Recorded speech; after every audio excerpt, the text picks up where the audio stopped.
Welcome to the Simple Minds podcast, where six mates unpack 3 topics over a new drink each week. Fuck it, just go with that. We'll fix it if it's...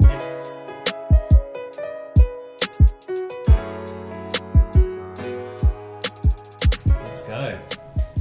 Episode 6.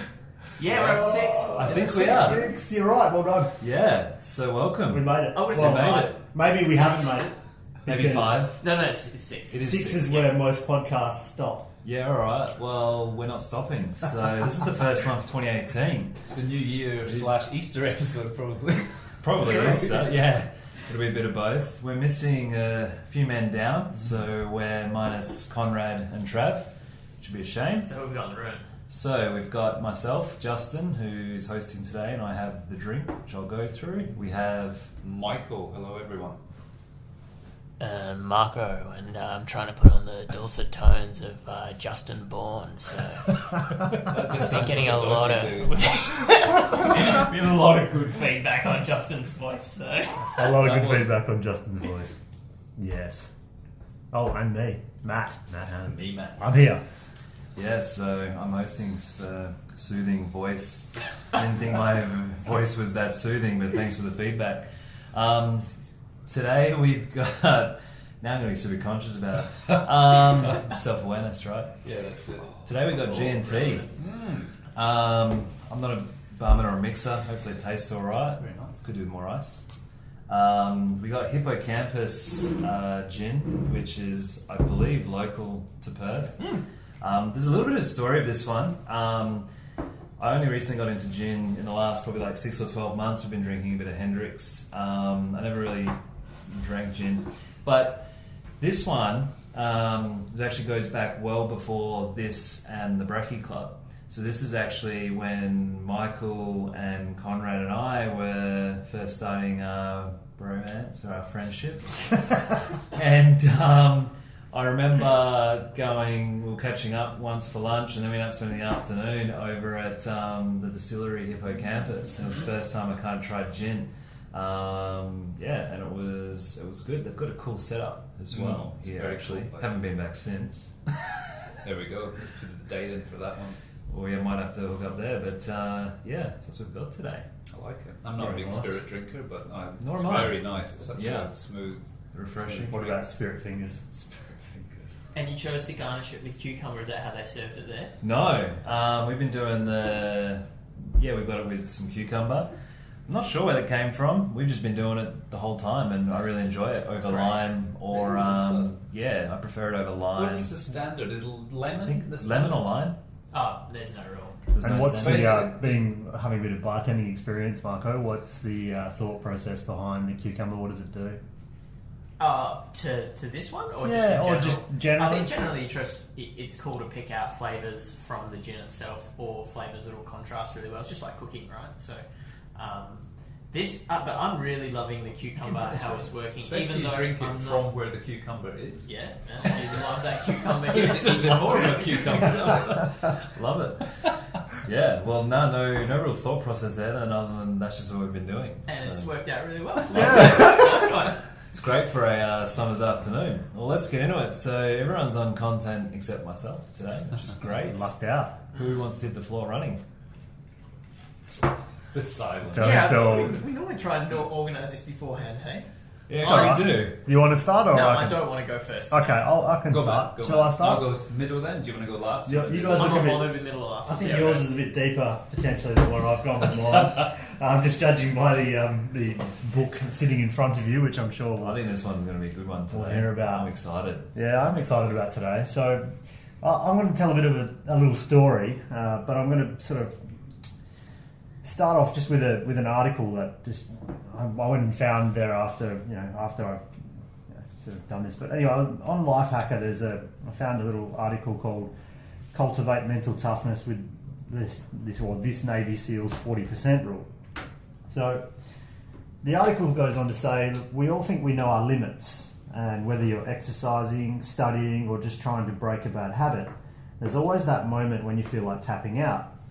And to get past this point, Jesse Itzler at Big Think explains a perspective-altering rule he learned from this US Navy SEAL who came to live with him for a month. And he would say that the SEAL said that when your mind is telling you you're done, you're really only 40% done. So the reason why I say that is a few nights ago, we've come off Christmas and New Year's, and I was just feeling a little bit like I needed to do something. The last 12 months, if I'm talking about an exercise perspective, I've been carrying a bit of a foot injury, probably been telling myself some stories around how it's holding me back from doing things. And I traditionally have been a bit of a runner for like my whole life, but the last sort of several years running hasn't been something that I've done very much of. But I do enjoy getting out, just doing a quick like 4K run. It's just something that I would do as part of my, just I enjoy it. It's something I do for my headspace. I just enjoy making decisions and things on the run. In 12 months, I've probably run 2K at a max distance because I just have completely stayed away from running. That's not for the whole year. No, I would have run maximum 2K, pretty much only been on a treadmill. I thought cumulative. No. I was like, dude. Yeah, gee, well, that's low. But no, so and it would be on a treadmill. Like I basically haven't touched the pavement because of like this foot injury. Just telling myself these stories. It was 10:30 p.m. like 3 nights ago, and I just said I'm going for a run, Good stuff. which I'd normally run 3 or 4. I ran 11K, Wow. and I haven't run that for probably a decade, or even tried to. Is that why you're in the wheelchair just now, mate? Yeah, that's why I rolled in. But yeah, I'm certainly. I'm not even in pain. I'm not even in pain to that point. What I found super interesting was that my tank was good. It was a bit of body conditioning was the only reason that probably stopped me from running another 5 to 10. I've been telling myself the story that I wasn't fit enough to do that, and my injuries, were done. So I come back to that 40% rule because I typically would have only run 4K, quick run, whatever. And I just said, you know what, I'm going for a run. And I turned around and ran 10.8, 5K or something at 11:30 at night. Can you think of like the moment at 10:30 at night? Was there something that happened, or you saw, or that just popped into your head, or had you been stewing on it for the day? I had been stewing on a few things around my health and fitness, and just thinking to myself, you know what? I'm just telling myself the story. And like I said on the run, and I said, well, I'm not going to tell myself that I'm going to do my 4K run. If my foot's going to hurt, so what? I'm going to run further. So I actually set a point. Like I set effectively. I live near the river. I set a suburb. I said I'm running to there, and then I don't care if I have to walk back. But I ran to there, and that was about just under. I ran a bit of a loop. That was just about 7.5K. I stopped, I walked a few hundred metres, and I said, why am I walking? Like, just keep running. So I did. So that was, but I had been all day saying, this is just a decision. I've chosen to be in this struggle with my ability to run and my fitness and this injury. I'm going to just go and do it. So yeah, I thought that article was pretty cool because it did show me that I had way more in the tank than the story I kept telling myself. And even typically I would have done that 3 or 4K run, always done that 3 or 4K run because I know I could get there, but I would have struggled through it. Because mentally I think I'd set myself that was my limit. I was just going to do that 3 or 4K run. It's that mental game we've always talked about. Yeah. We've talked about it on the podcast before. It's a mental game, eh? That's it. So I guess the question I wanted to raise is, when in your life did you basically think or decide that you were done, but then you found a way to access that reserve tank and push on? And that could be exercise, business, like whatever, but just what's another example of that? Because I just thought, if I can apply what I'd just done there with that small thing of just going for that run to other stories that I'm using to limit myself in life, business, all the rest of it, like imagine it's basically just, you hold yourself in the box, right? Yeah. Well, I think for me, it's not like a single decision or a single thing that I've struggled with and then gone, let's do it. It's been a gradual change probably over the last 2 or 3 years, just in a general life kind of sense. Yeah. Just making decisions and doing it. And I think that for me this year is about the doing part of it, the action, which I've always been a bit of a procrastinator. And so for me, it's been more of a holistic sort of life thing of just making a decision to, like, what are you fearing? What is it you're worried about? What story is it you're telling? And then just doing it, and then realizing that it wasn't as scary or wasn't as big a deal as you thought, and doing it. And little things. This is like little things to big things. So it's covering my life in general just now. So nothing specific, but it's definitely been a journey over the last couple of years for me in that sense. And for you, I mean, that was amazing, just being able to just suddenly get that pop into your head and just do it.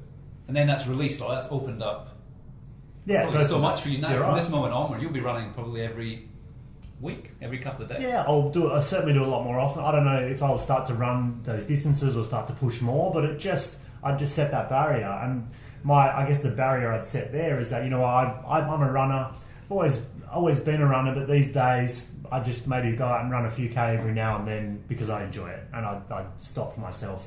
And I don't go and do other things, in the gym or otherwise. But yeah, so it's definitely opened up, with activity as well. Like I guess I knew I could be capable of it. I didn't know I was capable right now. I thought I'd have to train or do something else to get to that point. Yeah. I think we sell ourselves short. We put if let's say that was a goal, we put a series of barriers in front of it rather than just going and achieving it right now. Mm-hmm.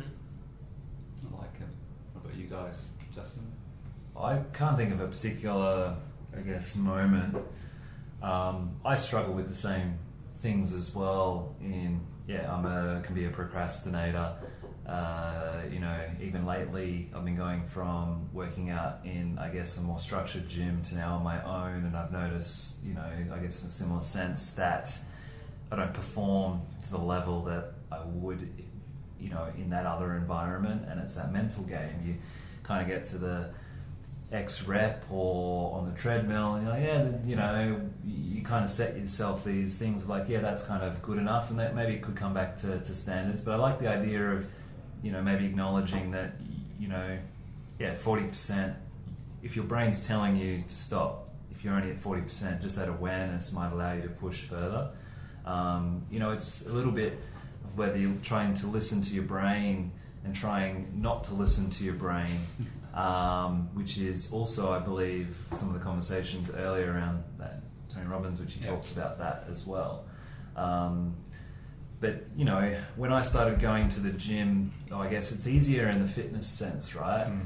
To acknowledge this type of mental power, I think. And I read a cool article about something of like the benefits of weightlifting is not actually the vanity or the muscle or whatever, it's the understanding yourself and understanding when your body's being pushed to the limit, and or knowing that you could have done X or Y, like running. I started going to a gym and I ended up deadlifting close to 140 when I never was getting past 100 before, and I was like, I didn't know I was capable of that, and I didn't really build up to it. And it's like sometimes just someone going, hey, you should try that, you're like, well, I don't know if I can do it. They're like, no, you're going to do it, and then you do it. I think it's a human condition. The movie Chariots of Fire about the 4-minute mile?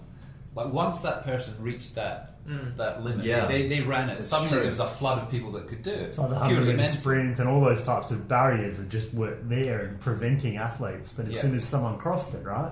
Yeah. It opened the floodgates for it's possible. It's possible, yeah. And that's, I think, the stories we tell ourselves it's not possible. It's easy for it not to be possible, yeah, because that means you don't need to do it. So, yeah. It's good. Yeah, the 4 mile, that's a very interesting concept. Roger Bannister. We could have a little interlude with the music if we want that. Slow motion. Editing won't go there. I'm sorry, we don't edit this. Yeah. if you've got it on your phone, feel free to pause play it for a little bit, then come back to it. Yeah, come back. That's right. Yeah, I'm sorry. I meant you, but if you want to, if you're listening now and you want to just quickly go to YouTube and put Chariots of Fire on, come back. Please come back. Please come back. Is this type of thing, and Mark, it'd be interesting to get your perspective, as well, on it to begin with. But is this sustainable? Are you always at 40%? So there's always extra. You've done that. It's New Year and we're all a bit pumped, and we were having a joke yesterday around the table of we've done a couple of habits now for the whole year because we're only 4 days in. Yeah. Is it sustainable? Do you think? Or is it again that habit building, coming back all the way back to discipline, building the habits, and once you've built the habit like a muscle, you can switch it on and off? Yeah. I wasn't pumped. When I made the decision to go for that run, I was completely opposite. I said I need to go and do this, and for some reason I just felt compelled to do it. Wow. I think it's I wasn't. I just You didn't feel like I wasn't feeling it. I just said, you know what, but I need to just go and do this. I think there's a couple of things. One is I set a longer target, by a much bigger target, and I think that's something we all do like wrong or insufficiently. Is we just set, a small bar, but I set a much further bar. And I was like, well, I don't really care if I get 70 or 80% there. Because it was kind of beyond it's the a original long bar. Yeah, it's a lot longer than what my original bar was going to just to quickly do my 4K run. So, I mean, you work out a lot, but that was one part of it. But the other part, it wasn't like a new habit. It was just, no, I'm not feeling good. I need to go and train myself up. That my mind can just tell me I can go and do this. I wasn't saying it wasn't new habit. I'm just saying, can it become? Well, I think you've probably always got that in the tank. Yeah. So I don't think you can necessarily challenge yourself all the time on it, but I think it's something that you could challenge yourself by sleeping, like not sleeping overnight. You couldn't do that every night, but I'm sure the feeling of going through that, and coming back into the next day gave you this, hey, I can do this. Yeah, I like that question actually, the one about is it sustainable, because on one side, my opinion is that it wouldn't be. I think it wouldn't be, but at a just everyday doing that sort of thing. Yeah. I think you could lift yourself up. Like everyone could look at what they're doing right now and then just increase 20-30% in whatever area by training at it and focusing on it. But what I do think is sustainable is putting things into your day that allow you to flick that, give you the opportunity to train flicking that switch. Yeah. So, for example, about 6 months ago, Michael was like, I have a cold shower every morning, or I have a section of my shower that I just completely switch from hot to cold. And how long do you sit in the... what does yours look like now? Anywhere between like 15-20 seconds to a minute and a half. Yeah, right. In the cold. So normal shower then off so, with the hot. And then since that conversation, I've done the exact same thing, which has been... Not at the same time. No, out in separate showers, separate suburbs. Not that we're against that, but this time how long do you last? Oh, geez, Conrad's going to feel like he's missing out on this conversation. Yeah, would be. So I do the same. I'd go like normal shower and then 30 seconds, bang, cold. And now I feel like I have failed the start of my day if I don't do it. So I do it. That's a great feeling. That's amazing. I also love the fact that I'm like, yes, because this is going to suck, but I understand that I'm training that muscle, which I then call upon, say, when I'm... like most frequently, the examples that come up for me are when I'm out training with my friends and going for efforts and whatever. But the mental side of it is just mind-blowing. So I was out riding with a new bunch of people a couple of weeks ago, and one of the guys in the group was kind of sizing me up and shot past me, and I was like, nah, because I wanted to show off. So I went with him and then rode him off the wheel. I've never gone up the hill as fast as that, but only because I was showing off, only because there was a different motivator was I able to do that, right? Yeah. And then reflecting upon that ride, I think that evening, I was like, holy shit, you can, if you just train your mind, you can perform much better. And that's sport. It'd be totally the same. It's being able to switch it on and off, isn't it? That's the thing, yeah. So with the shower part, if you don't do it now, you'd be dark on yourself, yeah. It's part of my morning routine. Yeah. Yeah, so I feel like I haven't started my day properly unless I do that. That's the perfect place to get to, is when you'd feel guilty if you didn't do it, and it pushes you through. It's good. I've been inspired to cold shower too. I mean, going the whole year. But you go on the whole year. Oh yeah. But for those listening, the current date is the 5th of January. Matt, don't ruin my parade. No, so I've been doing it on the principle of. I know that there's meant to be some other benefits, right? But I'm doing it on the principle of decision. Yeah. Like I am going. I'm sitting there, and every day I've been looking at the handle, and I'm like, I've got to do it. Were you sitting there or standing there? Do you sit in the shower? Did I say sitting? Do you have a throne in the shower? It's amazing. I do, and I'm just like levitating. King Justin with his deep voice. Yeah, soothing. And then I'm looking at it, and I got to turn it to cold, and then there's a delay as well. So I've turned it, and then there's a delay because it's a mixer, and so I'm waiting, and then all of a sudden, boom, and it's like, oh, there it is. And it's just that decision, though, I think, which is more of what I'm curious about and why I'm keen to keep it going, Yeah. of just doing it. Yeah. It's kind of like one of my bad things is, like I should do something or X or Y or Z, and really should just do it then and there, right? It could be even like replying to that text. I'm a horrible Just do reply, it. Yeah, right? yeah. A text, and you read it, and I'm like, I'll get back to it later, and then Until you've got 7 to write back to. 7 and to then write you back sort of to, go, or 7 to write back to. or 3 days later, and I think the last couple of people I've replied to, maybe even you guys, and I've just gone, sorry, I actually forgot, as opposed to coming up with some other excuse. But That's you should really just, interesting. You should just do it then and there, right? And You reckon? Because I reckon that shower. shower, that little decision every morning is creating a little muscle memory in your brain. Totally is. And I'm literally now thinking about it. Yeah. Now when I'm on an email or a phone, I need to phone a client. Usually I would have put it off for bloody ages, but now I am doing it like. Yeah, the Just key do is, it. I find the key Yeah. is bridging the thought of that decision within the shower to stupid little annoying tasks, and you go, well, I can do it for that. No, but seriously, That's that true. for me is the hack. It's like, well, I don't want to replace, but you do the shower thing, why can't you just do this? Yeah. So I'm wondering, does anyone have any other things that they build those, like Rubbish, local- picking up rubbish. I'll Picking up walk rubbish. past a bit really? of rubbish, Okay. look And so down you and use go. that as well? I could easily walk past that. Near 99% of people would walk past. Damn it, now I have to pick up rubbish. Be a Exactly. good citizen. And there was a rubber glove outside the office today. I did not pick that up. I wasn't going to do that. But usually I will actually gather stuff up if I'm on a walk with the dogs and I see a can. I will pick it up. I'll put it in. It's just, again, it's a thing. I don't want to do it really, No. but I'll do it because it's the right thing to do. Yeah, it is. I think little things like that. Now you're right. The little things will add up to bigger decisions in your life, maybe. It's discipline, right? At the fundamental, right? It's like I see a piece of paper. It's discipline to Extreme go. I'm going to ownership. pick it up. It is. You're also taking, I guess, those like decisions and making them habits, so you're not making decisions. Yeah, true. Yeah. Which is like, so you're pushing it down that that chain. So another one like that is that how often you get off a phone call or whatever, and you're like, yeah, we'll meet at Tuesday at 11:30. And then I'll put that in the calendar like in a minute. And then the next thing you know, a couple of days later, you're still like, that's one thing that I've done. And then I've now at the moment I've formed a much better habit that it goes in immediately. Yeah. But that's exactly the same. One of those little things things. that if you allow yourself to make a decision, then you're sort of lost because you haven't created a habit out of it. So you had a story there, Mark? You didn't have a second story? Was that you wanted to? No, that was it. I The one on the think. wheel? Yeah. Yeah. No, I was just wondering if there were other habits like that to build into the day, because that's why I really enjoy that cold shower one. Picking up rubbish.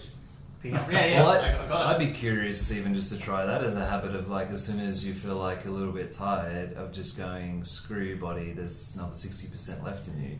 Yeah, but Tony Robbins talked about that in that podcast you told me to listen to. He said that when he feels like, Tim Ferriss asked the question, when you're feeling a bit down and you can't do anything, what does Tony Robbins, the master, do? And he gets up in his physical, he'll run, he'll bloody jump in his Jump on his trampoline, mini trampoline. jump into his cold plunge pool, Yeah. and that changes the physiology, Yeah. that word, of the body, and he's on again. And the brain changes, the brain flicks, whatever it is in the brain flicks. So, man, the connections with what I'm listening to in the last 24 hours, and that's just bizarre. that podcast had a lot in it though. Yeah, it's about nearly everything in it. I'll put a link to that podcast as well, which is Tim Ferriss, Tony Robbins, just so it's not completely random to the people listening to, so they can access it. But yeah, Cool. Whew, that was a really good question. Good warm up. That was a good warm up. Yeah. To go a bit deeper, I think. Yeah. yeah. What are you feeling like, Michael? You want to go? I'll go. Sure. I'll go. This one, hopefully I don't get too tongue-tied and too dig myself into a hole deeper than something, I don't know. But as everybody knows, I have been on a philosophical path over the last couple of years, and one of the guys I have been studying and reading a little bit of is Nietzsche, a German philosopher. Who you must learn a little bit about. And I was thinking yesterday about what question to ask. And I was thinking about the big changes everybody's going through in life. We talk about this all the time over the last couple of years since we've met up. The changes and stages of life and the metamorphoses of that. And there's a really interesting book by Nietzsche called Thus Spoke Zarathustra. Okay. Which talks at the beginning, it's not all about this, but just there's a couple of pages at the beginning which talks about the stages in development, stages and metamorphosis of humans. Okay. And these stages are the camel, The what? the camel, the Okay. lion, and the child. And 99% In that order? in that order. Okay. 99% of us, maybe, I don't know us, 99% of most people are camels. And being a camel, it is the beast of burden. You know, the camel is the carrier, the beast of burden. It voluntarily takes on weight to see if it limits and isn't intimidated by the discomfort. But in life, you take on everything. The conformity of life. You do this, you do that, you must do this, you must get married, you must go to school. So you are... It's like that baggage, right? Baggage, yeah. You're carrying baggage the whole time, yeah? And you don't question it, really. Or maybe deep down there's questioning going on, but you still take it on as a general rule. So I think most of us have been... Well, we've all been like that in our life, yeah? We still are camels to a degree.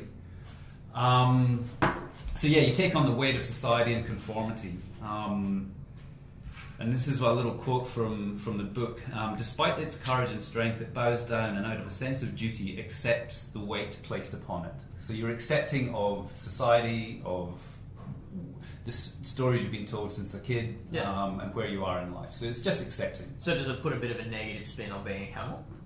A little bit, yeah. Okay. A little bit, yeah. I think the camel is actually is a next stage to something before that, which is just you are just purely in society and you don't question anything. You're just part of the process. Okay, fair enough. The camel does have a little hint of questioning. There's a something they want to strive a little bit more. So the next part is the lion. And unlike the camel, the lion sees that nothing stops him from rejecting moral codes and duties. Okay. Determined to get liberated from external values, obligations and assumptions, and he is ready to fight. So the lion is actually realizing that you can question society, you can question the values that are put on you from religion, from your school teacher, from your mum, from whoever. But there's a big fight going on with the lion. You know, they have found that there is more to life, and you can go deeper and deeper and improve yourself. But there's the dragon it must slay. You must slay this dragon, which is thou shalt. The dragon tells you this all the time. You must do this, you must do that. But the lion fights this. Okay? So the lion discovers that what he has held true and good is nothing but reflection of what others led him to believe. There is no such thing as universal truth or morality. The lion thus begins destroying what others have built up inside of him. So you're starting to destroy the shackles of conformity, I suppose. I'm digging myself a big hole here. But the lion must slay the dragon, as I said. Nietzsche calls that thou shalt. You know, you're constantly being told you must do this, you must do that. And the next stage of this for the lion is that you've slain a lot of these things that you, or you've chosen to keep some of the values that you've had throughout your life. But you've also slain a lot of them, and you've got to a stage where you really come back to being a child again, where you're discovering everything anew. Mm-hmm. Everything is discovery. Once the lion has acquired freedom by rejecting the influences of the world, he has to forget the past and move on to a new beginning. He must become a child. Seeing life as a joyful game, the child uses emptiness left by the lion to create his own meaning. So you're creating your own values in life, your own pathway. And I'll read a little bit at the end. The child is innocence and forgetfulness, a new beginning, a sport, a self-propelling wheel, a first motion, a sacred yes. Yes, a sacred yes is needed, my brothers, for the sport of creation. The spirit now wills its own will. The spirit sundered from the world now wins its own world.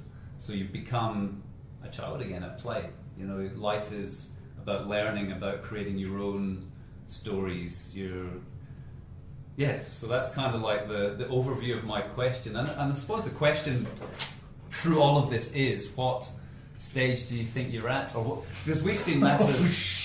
Wow. Whoa. We need to... Hang on. Brutal for himself. Yes, another gin and tonic. Yeah. But, I mean, you know, Nietzsche he was blamed a lot for actually the Germans and Nazism and stuff like that. But seemingly that was his wife that sort of went a bit off the rail and started talking about him when he'd passed away. But he's an amazing philosopher, and he's seen as a nihilist, somebody that sort of looks at life as non-meaning, but it's actually the opposite. It's about becoming the best person you can be, and he talks about the Uberman, Superman, or the Overman he calls it, which is which nobody gets to, which is really becoming, I suppose, like a godlike character where you're completely free of everything. I've got Uber of philosophy. 10x pass. Yeah. So wow, who wants to tackle that first? So I mean, you don't need to say you're a camel, you're a lion, you're a child. Yeah, you do. But, Put Yeah, you yourself- do. All right. Make a decision. Okay. Well, I think I am a lion. I Okay, think cool. I'm in that lion phase because I'm definitely questioning a lot more on conformity and what people are telling me to do and what society is really telling me to do. And I think most people, to improve themselves or to get to that next stage, which, I mean, the next stage is different for everybody, but for me anyway, it's challenging what I am told to do on a micro basis, macro basis. So I think I'm a lion. There's elements of child in there, but there's elements of camel too. So I'm a bit of Yeah, that's a good point. bit of a hybrid of all. But Well, I think you'd have to be, right? I mean, everybody is. Yeah, Everybody that's is. it. But the camel is most of society. Yeah, they're told what they should do from when they're born right the way through. But as a child, though, you're questioning. You're always, as a child, like dinner time doesn't matter. You're doing what you're doing right now, and you're enjoying it. And then you're trying this and you're trying that, and that's where you're sort of that whole revolution. But society, as you grow older, tells you must do this, and you take that burden on. I completely get it. I mean, you look at a child, and some of us in the room have kids, and some don't, but they just don't have. Yeah. They just haven't learnt yet, and you even see yourself. Well, I have seen myself with my 5 and 3-year-old, even impressing upon them at times some of the values that I don't even want to impress upon them at times, because that it's just been so heavily beaten into me and all of us, and they just don't have. They challenge everything. Yep. They challenge things constantly. They have no or very minimal fear of apart from things that and even sometimes when potentially it's a life threatening or something that's going to hurt them a lot, they just don't look at it the same way, and until they learn and they get to it's really quite empowering to watch them learn. Yeah, and I've got older kids. How old are you? So 5 and 3. Yeah, so your guys are in I'm the midst of I'm it. right in that zone of them. Can I jump off this log? type that stuff, or not, or just but challenging. You need to be quiet in this room. Whatever that looks like, based on what the societal expectation is of kids being in that location with other humans. So it's interesting to watch, but it's also it's amazing to watch their ignorance. And I mean, the education because they don't know, and they'll do anything. Yeah. They'll do what they feel like they want to do. And a lot of the time, the education system is plus the parenting, obviously. Oh, it's not just the parenting. It's obviously society in deeper than general. Walking down the street, being told you must open the door for this person or that person. But it comes down to values as well. And this is where you're not saying you should fight everything, or you should be it's not anarchy. It's working out some things that you just don't need to be doing. Well, I think it's actually I think when you move into that lion phase, you're moving into a place where you start to question whether or not that is the decision you would make versus the decision that's sort of been impressed upon you to make, and whether or not that does align with your value set. Whereas before you've just been, no, this is what you do, go do it, and then you go, hang on a minute, and maybe I still want to do that, but I'm going to figure out if that's what I want to do. Yeah, and religion is one of the biggest culprits in this, telling you what you must do from a value proposition, and I mean obviously all religions. We're not just talking about any specific one, but I mean Nietzsche's very famous. His famous 3 words, "God is dead," where he talks about how religion in the modern age. I mean he's sort of like 1800s, but in the modern age, religion doesn't have the power over people as much. And he's not saying God is dead in a bad sense. He's saying it in a people are opening up to other things, so they're in that lion phase more. And I think society is probably more in that lion phase now than it ever has been. I don't know about certain that. things there's more communication, which helps, I think. So people are breaking through what they've been told. Justin, what did you say? Sorry, Matt. Did you Yes, answer what you were? no, Matt, I'm just listening. Oh, I I'm haven't just rated himself yet. Yeah. Oh no, I didn't. I thought I might have missed that. I was just responding. I didn't really think it jumped into me. Well, you are. Yeah, I guess I am. I guess I spoke too much. No, I would say lion. Yeah. I would agree that I would still have elements of Camel. Some I would want, and some And that's what the lion's duty is. That dragon that it's trying to slay is the dragon saying, "Thou shalt do this and do There's that." dragons? The dragon is the part where the lion fights, and that's the internal fight at that stage. Yeah, so I would definitely say that, and I would say that I've been in that journey for a good 10 years, but wouldn't even dream of saying I was anywhere near a child. Yeah. Because I think that, I don't know, I just feel like that's certainly something I'd like to reach for in a sense, but I just feel like that's still so far away. I mean, from the guys we follow, who do you think is most childlike? I'm talking about guys we follow on social media and stuff like that. Gary V, seriously, is in a place where he has created everything on his own terms, yeah? He's not really held by much. I just look at him as somebody Gary V is childlike to a degree. Yeah, look, Whether he's there would be a different question, I think, just due to the sense of the responsibility he has. So it comes back to a question of how much responsibility a child has in this. No, but do you need to not be do you need to have no responsibility to get there? That's what I'm just asking. Right, yeah. That's the question. But I'd agree, I'd say similar, probably, which I'd say this room is much of that. Just on where I had a thought pop up. So, I was saying to someone when I was in Adelaide over the break of just, I made a statement that, around my cousin who's quite young, I don't have much exposure to young kids at the moment, but I did make the statement that it's like a peek into the raw form of humanity. Like, children act in a way of like our rawest kind of forms of who we are as a human race. Like you could put a four-year-olds of different colour, different races, different religions, and they'll get along like a house of fire because they know nothing. They'd probably set the house on fire. Actually. They probably would set the house on fire. But you could watch them interact of like, that's how you should interact, right? Yeah. But then coming back to whether the society at the moment, which is, I guess, a bigger question, but I think even off Gary V, which I agree with, that like social media and the age we're living in, we're just being exposed as humans. And I really agree with that. Like, it exposes us and everyone to their rawest forms. It comes back to like social media is a highlight reel of everyone's lives, right? Yeah. And some of them are not that crash hot. And it's probably exposing the majority of the camels, which is probably enabling more lions. See, I don't know. I'd argue against that. Anything's really changed. I just feel like you're on a path moving into the more of a lion zone. I think. Well, it could be. It is an individual thing. It's definitely an individual. Yeah, but thing. I feel like you probably find that nothing's changed from a macro level. Macro? No, I wouldn't think. I don't think society is going to wake up necessarily. I think there'll always be that traditional job structures, traditional education is not breaking apart, but there is definitely being things challenged. afoot. In Scandinavians in regards to their school system. Yeah, but we're just talking about the fight against the Industrial Revolution. Like, it was like only X years ago that someone decided we work 40 hours a week. Yeah. Before that, we were very much, before stonemasons and other things, we were much more like what we'd call freelancer these days, but we still weren't necessarily all lions. We weren't anywhere near it, I don't think. Yeah. I think that's where religions played a huge part over the last couple of thousand because religion years. goes so much further back, but then a lot of that is just storytelling, and there's a lot of good in a lot of the storytelling as well. I don't know, massive topic. It could go a lot of ways, but what are you, Michael? What am I? Oh man, I'm totally a camel. Like, really? Yeah, No, you're not. yeah, fuck yeah. No, you're not. So, a camel is a carrier, a beast of burden. It voluntarily takes on weight to see its limits and isn't intimidated by discomfort. So, I reacted most strongly to that sentence.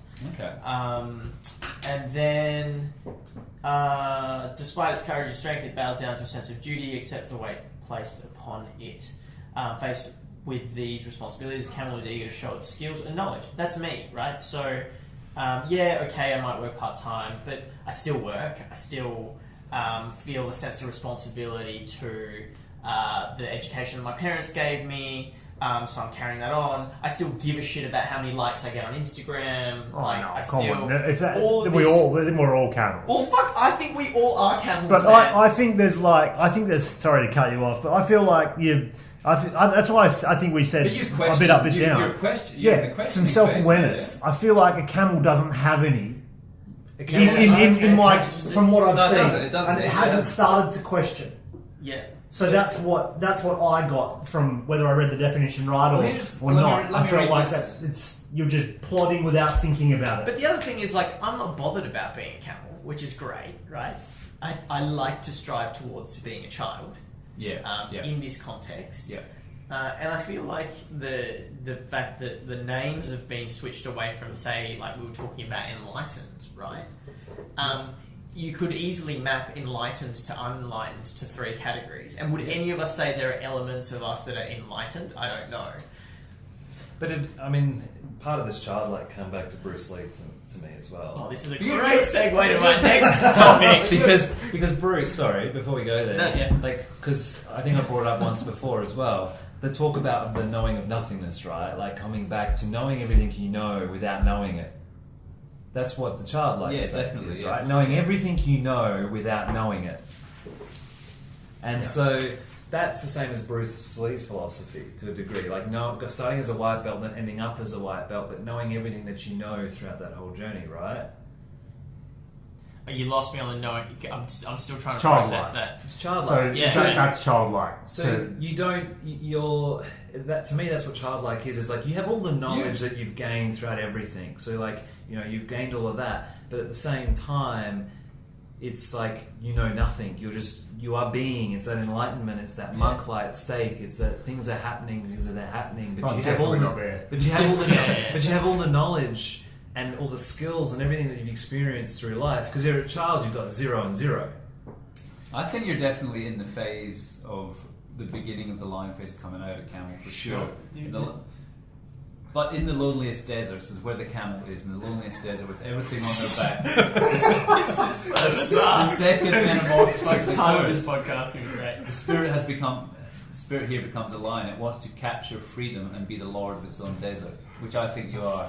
You've gone over that hump. Santiago, mate. I just said gone over that hump. I didn't mean that as a camel joke, but you've gone over that bump. Yeah. And you are questioning and fighting against the thou shalts. So what was your overall takeaway from this book? I have no idea. Was this whole book about... No, so I was thinking about metamorphosis and change we've all gone through over the last couple of years through chatting and talking and that's been huge. Yeah. So I think, and that was the metamorphosis. I was initially going to talk about bloody caterpillars and friggin' stuff like that, and butterflies, but then I thought that's stupid. Let's go deeper. Let's go to bloody Nietzsche. Because I have listened to and Philosophize This in the show notes. We will put a link to a episode which you guys must listen to on Nietzsche. So, right, time out. Whoa. Okay. Do we go back down that rabbit hole? I think we're better than you one. Man. So I went down a massive rabbit hole this afternoon trying to research some content. So the piece of content that I'm not necessarily going to table, just going to link it because I ended up reading it, but then went down my own questioning line, which I'm just like, Jesus. So the article was written by a lady called Maria Popova. It's on a website called Brain Pickings. And it's about never before revealed letters to himself about authenticity, personal development, and the measure of success by Bruce Lee. I was waiting to... The article was suggested to me by a good mate called Simon. He listens to us from New York, so I can confirm we have at least 2 listeners. Simon, and shout out to my number 1 fan, Jose Noe. I can confirm we have more than 2, but maybe not many. 4, maybe. maybe 3. And 3 camels. It was an incredible article. Super dense, links all over the place to things like unpacking his water quote, and then also unpacking his water quote. Yeah. So really, really good. And so I'll give 2 minutes of context on what the article actually was, because I'm going to link it, and I really thoroughly recommend reading it. And then I'll take you on where I went from there. So it's a series of letters that Bruce wrote to himself. They were never finished. They were never published.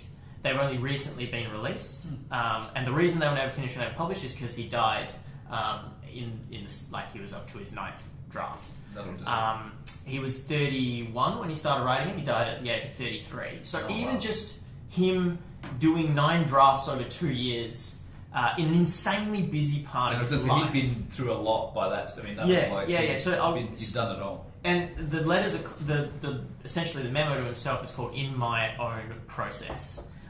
He was in the middle of starting filming Enter the Dragon, which was essentially one of his dreams to achieve a Hong Kong Hollywood collaboration showcasing philosophy of martial art. But at the time, he was not going to the set because Hollywood wanted to cut all of the philosophy scenes. Oh, really?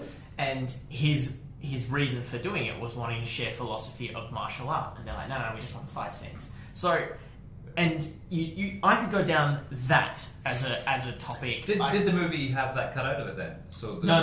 They ended up okay. keeping all the philosophical aspects that Bruce Lee wanted, so he went to set. But he held firm on his dream that they could have easily taken away.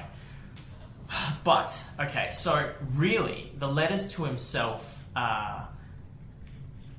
Bruce Lee, considering with acute awareness how rapidly changing the experience of the self is. So, he opens the letters by saying, I'm going to try and write about who I am, but that changes almost daily or monthly. And so the letters are just him reflecting on who he really is and going down a massive self-awareness rabbit hole, which made me go, holy shit. You know, I pay lip service to self-awareness, but this guy goes deep. And so the parts of the letter go, he's literally writing, who is Bruce Lee? And then he's trying to answer that. And it's fascinating to read. But where I wanted to go with this is essentially, I've been paying lip service to self-awareness, at least lately. And I love getting perspective on how hard Bruce Lee goes at it. So I want to understand, how do I go deeper on self-awareness? Because at the moment I do a bit of journaling, but from the intense energy that I got from reading this article, I don't go deep enough. How do you guys approach self-awareness? What does it mean to you, self-awareness? What does that actually mean, right? And how does it enable better things within your life? And audit your current self-awareness practices, right? So I am at shocking, even though I thought I was doing really well until I read this, right? But you're putting yourself up against Bruce Lee. Right, fine. But like... Yeah. It's not changing the bar. That's right. Change the bar. Yeah. And so... I'm just trying to pick up on my notes on here because I remember just going into a zone and just being like, okay, yeah, so why is it important? Is it not important? If nothing matters, then why bother? Why do I always come back to that question but still place so much time and energy on things? Where is the line? Okay, so, sorry, those are just notes of this complete random squabble in my head. But essentially, being self-aware is, in my mind, after having read this, my focus going forward in 2018, because it drives a lot of, if I understand why I'm doing what I'm doing or why I am what I am right now, because it'll always change, I will always be able to tap into that energy that you were talking about. Is it sustainable to do or not? Because you understand why. And so my link through to why is going to be self-awareness. So the question, repeating, is how do I go deeper from any practices that you guys might have? What are your current practices and what is it to you? Whoa. Another big question. Yeah, jeez. It's like playing an instrument, right? Like you're looking for, you want to tap that if you're at 40%, but you think you're tapped out. You want to look at those tools and what it is you can do. But I'll let someone else kick that one off. For me, it has just been formation of habits which help pause your day and not be just going along the path of not even thinking about what you're doing. So stopping every be a few minutes, like 10 minutes, an hour, and just sort of giving yourself a little self-assessment along the way. Pausing, just making sure you're pausing, and that can be trained through meditation, which we all do, or most of us do, and we all know that it works. But it's one of these habits that, for me, 5 days in for this year, and I'm doing it all year. It's working really well, and that clears the head enough, I think, to just clear that garbage off the top of the head that gets filled up on a daily basis. So that sort of thing, meditation, just pausing throughout your day, and especially when emotions take over, when you get angry, when actually I don't usually do it when I get happy, which is really interesting. So it'd be interesting to stop while I'm happy and wonder why I'm being happy. But when I get angry, especially, the dogs pooed on the carpet today. Did this morning. I was cleaning that up. So it's like That's not a metaphor. Yeah, it's not a metaphor. No, it wasn't at all. It was disgusting. So it's little things like that. Knowing when the emotions are taking over and being able to start having that conversation in your head about why you're feeling like that. Is that like? Have you got a definition of self-awareness in a way? Because I think it's emotion. Well, I think that sounds like to me how I would dictate a mindfulness practice. Yeah. I think that's great, but I'm wondering, is that like, okay, cool, I've gone and done something mindful, like I can see my breathing, I'm trying to work out why I just got angry. I feel like you're being completely self-aware of what you're doing. Yes, but I feel like to be self-aware of maybe your action or maybe something in that specific moment, in that present. Are we going more macro here? Are we talking about something much deeper and being really self-aware on, on what is the root cause of why I might act that way or do this? What? Trying to find your principles. Yeah. Ooh, yeah. That's I'm a good reading. definition. Just picked up Ray Dalio, right? Yeah. And I love this because it's part of, as what I've been heading into 2018, I've been sitting a little bit with some of these questions as well, and some of the conversations I've had with even some close people in my circle of like, they don't know what they want to do with life, and they're in all these confusions and things like that. And I've been, I guess, taking my journaling to another level because I was just following the 5-minute journal, which is pretty basic, right? It's like training wheels for journaling. So it is seriously training wheels. I've been doing it for a year, and it's like now I've been trying to elaborate it. In Adelaide, I've just experienced my first relative passing. So my grandma passed just before Christmas, which was a really interesting experience for me, particularly with the stuff that we go through. And I wrote with my brothers her eulogy, and I spoke at the funeral. And that really got me thinking on this level, right? What does your own eulogy look like? And I know Conrad is not here today. Anyone's had to catch up with him. He's just not in the building. No. Let's talk about death. He's not here with us today. Sorry, going from death. Episode 5 was super rough on Conrad. He's in Port Melbourne. Yeah. Don't stress. Don't stress. He's alive. That is one of the first things to get you to do. But, he'd be frothing over this right now. I won't go somewhere else. But he writing her own eulogy. So I've been questioning self-awareness. Who am I? What influence would you have? I've done a couple exercises, and I think the first step for me has been space. You've got to create space. So I always find on a plane is really helpful. My biggest kind of growth spurts personally are always around either a trip, like a trip away, or a plane flight, or time by myself.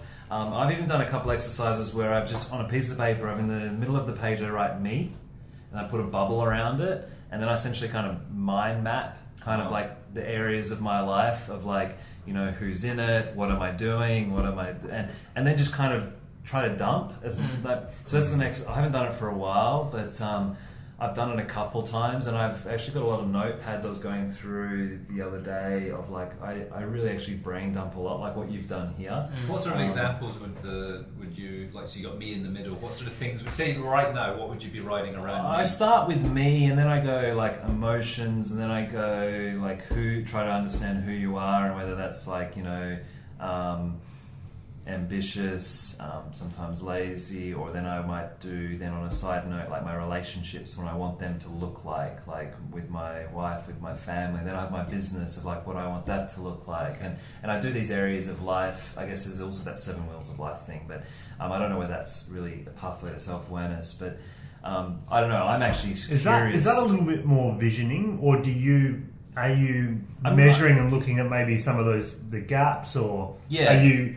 I am. I'm looking for the gaps of like what can I, and like this year I've acknowledged that again, it's the same of what we've talked about. I feel like I could be going to another level, and I'm just not. I'm like probably plateauing, and I'm like, why am I not going to that? Why is the energy not there? So my kind of focus for this year, my word is energy. Why am I not like being able to do the? I'm in the exact same place, and so I've been going, well, maybe it's my discipline. I'm not disciplined enough. And when I look at and experience some of the people that we're being exposed to, and you can call these people mentors, I believe you can call, if you listen to Gary on a daily basis, he's your mentor, right? You can have, Bruce Lee can be a mentor. Yeah, totally. And so I'm looking to these, and like, my discipline lacks, full stop. Some of my habits are just not fucking there. Some of the stuff that I'm showing, the leader that I want to be, I'm not being. And so I guess, yes, that's part of like that mind mapping is part of that exercise. But I would still like to go deeper again. I don't know if there's any other tactics. I feel like meditation is a step there, but I would agree it's more mindfulness as opposed to deeper understanding of who you are, right? That's what it's about. Who. Yeah.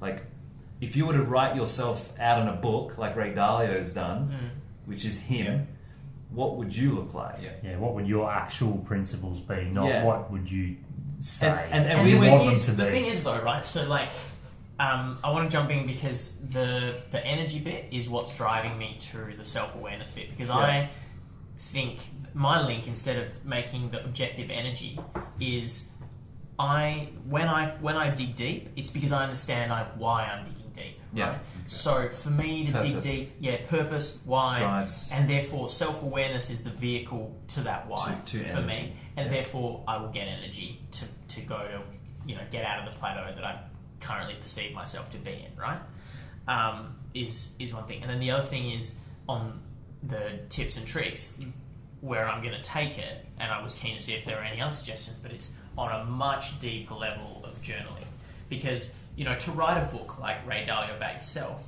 takes hours and hours and hours of sitting down and writing about yourself, right? And articulating those principles. And because at the moment we might do a mind map, tip of the hat exercise of like, yes, I am lazy sometimes, but like what does your laziness look like, right? And like, how does it manifest? And then, what are the telltale signs? Because you spend time creating that detailed story, you have more red flags for laziness. So that's kind of... So that book, for example, Ray Dalio, comes off the back of a PDF document which he's had on his website for quite a few years, but basically formed the operations manual effectively. Yeah, I read that.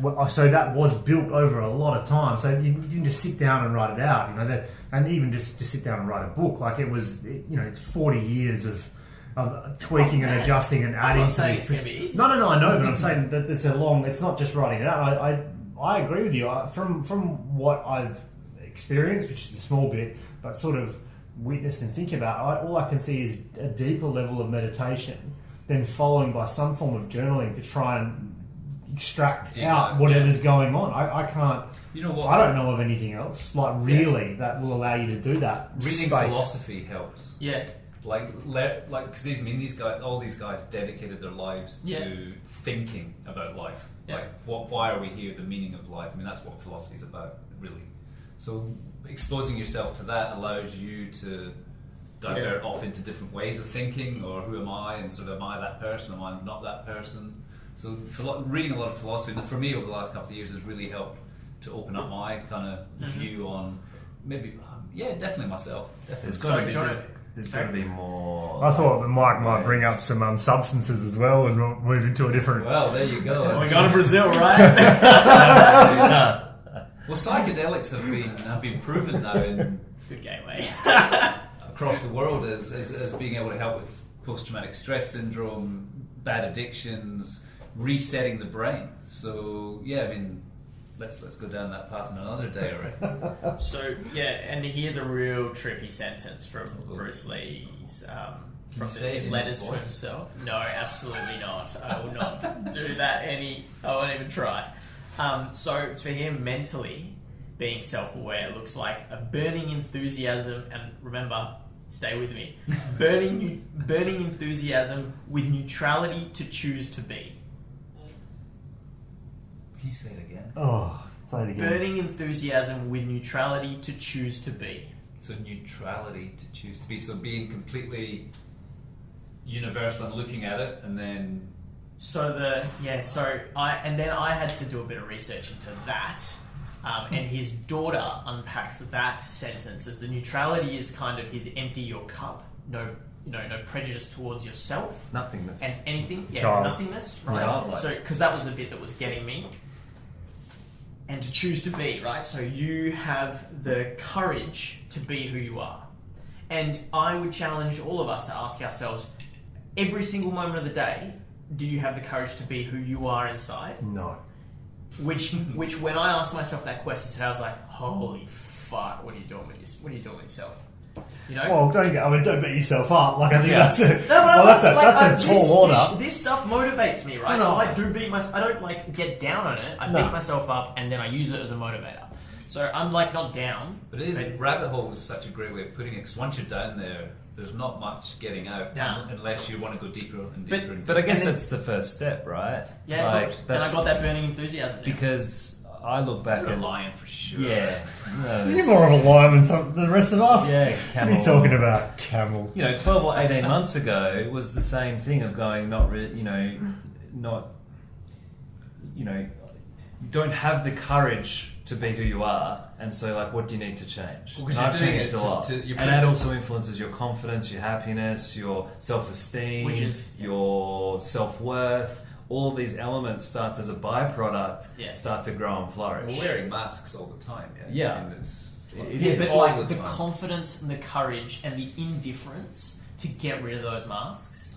It's just even that thought today ignited a source of energy for me that I was just like, holy shit, that's what I want to chase.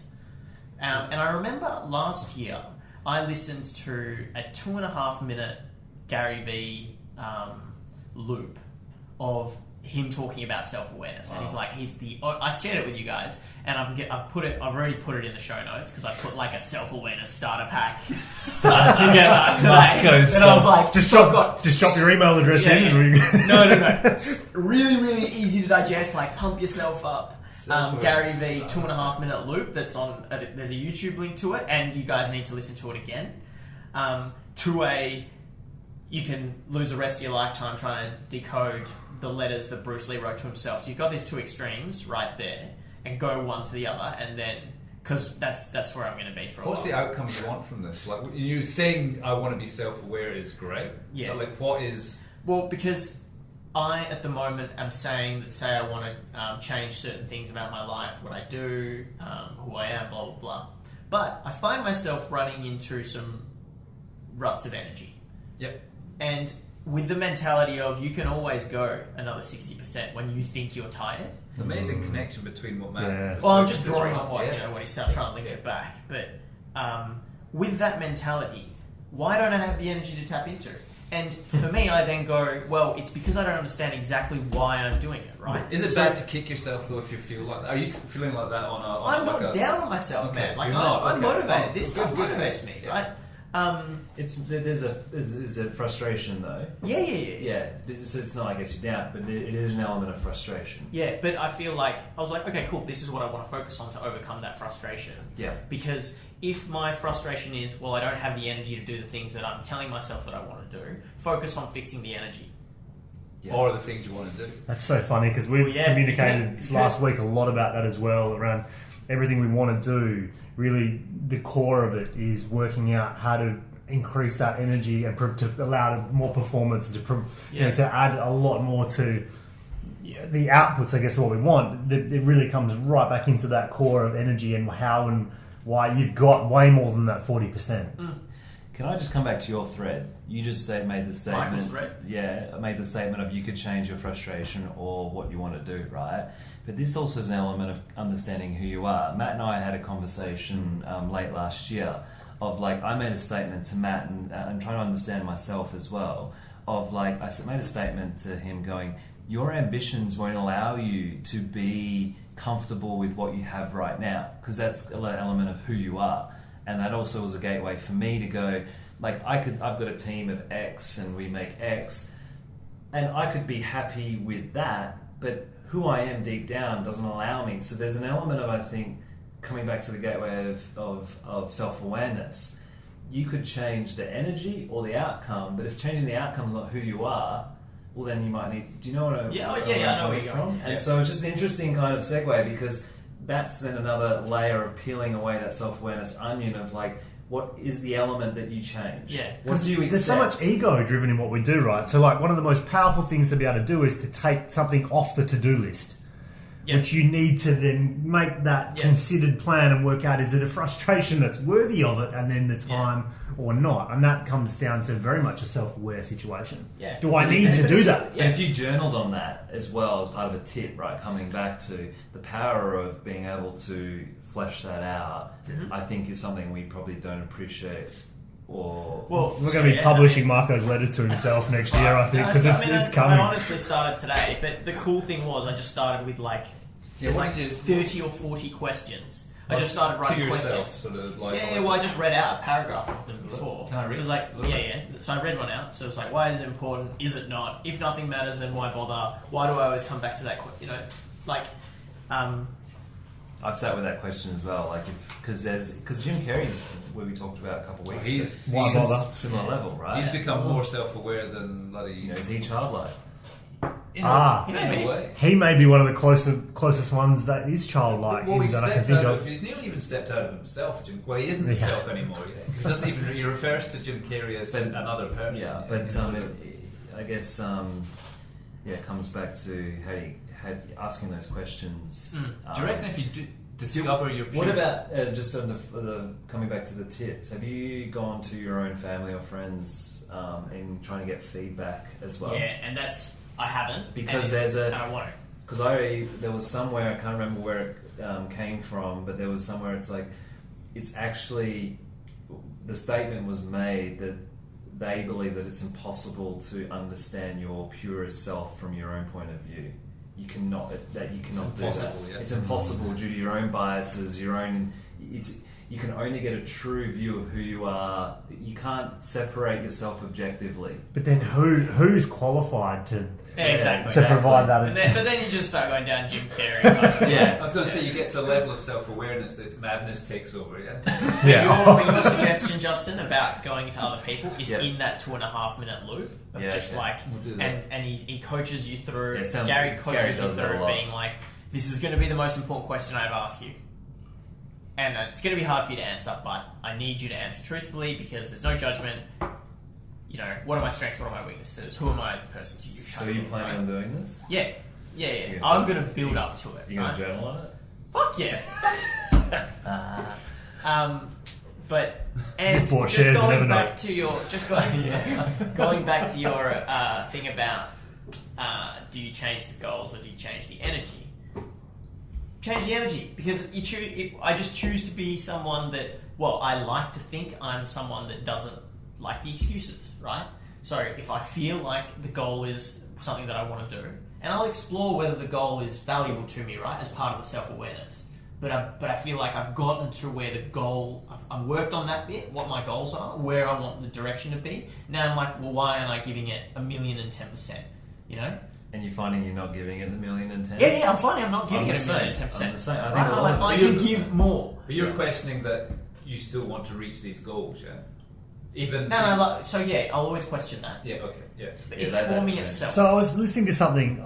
Who was it? We're way over time. Yeah, just quickly. Terry Crews, who if you know who Terry Crews is, he's the guy from he's on White Chicks. He's an American actor and comedian. His episode with Tim Ferriss. His episode with Tim Ferriss. Yeah, and he said, if I turn up to something late twice, I don't want it. Yeah. Isn't he from the Old Spice adverts? Yes, he's from the Old Spice adverts. But like, to unpack that, if I turn up late twice, I don't really want it. Yeah. And how often do we do that using the ego saying, no, we want it. No, you don't right now. You don't want it. Otherwise you would show up. Whether emotionally, physically, whatever, but you would show up. Yeah. It's not a hell yeah. It's not a hell yeah, it's a hell. Well, I'd be interested to see your self-awareness starter pack, and I think a lot lot of people would be interested to see. Well, so yeah, it's literally it's just the two. It's alright. It's a starter pack. I've already promised the two. It's the Bruce Lee thing, which has a link to a bunch of other Bruce Lee stuff, which Finest, Bruce Lee, whatever. It's and, still the same. and just principles. Gary's brief. And the Gary's brief. Oh, So if you absolutely. need a quick teaser, but I remember, like, I think I was vacuuming the house, and I listened, and I don't know why it took me an hour and a half. Oh no, I was doing other things like ironing shirts and stuff, but I just listened to this 2.5 minute thing on loop for like an hour and a half, 2 hours, and I was just like, Well, this could be. I don't know whether this is a segue in, but we got to wrap it up. That's today. But if anyone does have any ideas on how to take, or tips or tricks, they should hit us up. We'd love to know, because I'm curious on any tips or tricks to take self-awareness to another level. We've got journaling, meditation, which is mindfulness. We have one more. well, I mean, mindfulness is one category. I think. Yep. I think it's kind of like an entry level approach to meditation in a lot of ways, isn't it? Like, which And I is love fine. that you've termed the 5-minute journal as training wheels for journaling, because so I'm good. like, I'm is. done with what the format was, and it was brilliant. But now I need to go next. But I think that's the whole next point, step. right? Because they're trying to get that, help people to start to create some awareness around it. But can I just say, before you jump in and probably cut this down, this episode was fire. It was so good. I really enjoyed This this. fire was good. We really miss Trav and. Yeah, we miss you Conrad. guys. Yeah, that's what I said. We'll leave So it there. Thursday next week, right? So, ding, ding, ding, ding. Oh, that's my phone going off when they hear this That's episode. Conrad. We'll ignore him. That's Simple Minds, episode 6. It was a killer. See you next week. Adios. Thanks for joining us. Champagne.